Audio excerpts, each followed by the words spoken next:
Ready to move in premium triplex villas at Bachupally APR projects. ముఖ్యమంత్రి జగన్ పై దాడి ఘటన రెండు తెలుగు రాష్ట్రాలను కుదిపేసింది.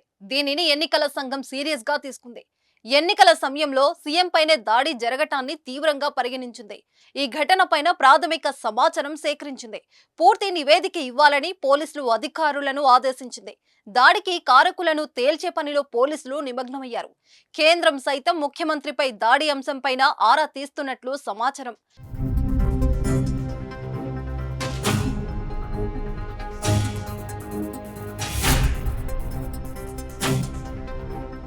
రాజకీయ ప్రమేయంతో పాటుగా భద్రత వైఫల్యం ఉందా అనే కోణంలోనూ చర్చ సాగుతుంది.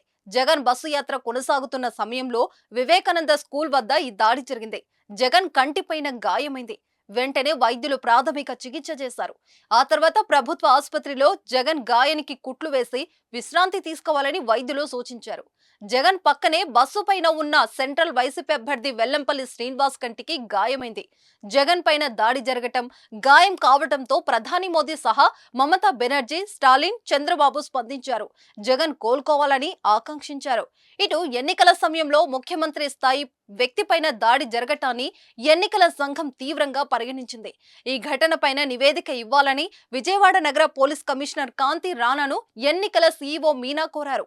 ఇప్పటికే ఘటన జరిగిన ప్రాంతాన్ని కమిషనర్ కాంతి రాణా పరిశీలించారు. సమీపంలోని వివేకానంద స్కూల్ నుంచి అగంతకుడు ఈ రాయి దాడి చేసినట్లు ప్రాథమికంగా నిర్ధారణకు వచ్చారు. ఇదే సమయంలో ముఖ్యమంత్రికి సంబంధించి ఎక్కడైనా భద్రత వైఫల్యం ఉందా అనే కోణంలోనూ చర్చ సాగుతుంది. పోలీసు ఉన్నతాధికారుల నిర్లక్ష్యంగా ప్రతిపక్షాలు ఆరోపిస్తున్నాయి.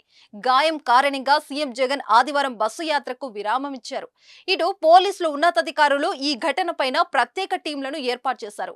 సమీపంలోని స్కూల్ నుంచి దాడి జరిగినట్లుగా భావిస్తున్న అధికారులు అక్కడి సీసీ కెమెరా ఫుటేజ్ ను పరిశీలించారు. అనుమానితులను ప్రశ్నిస్తున్నట్లు తెలుస్తోంది.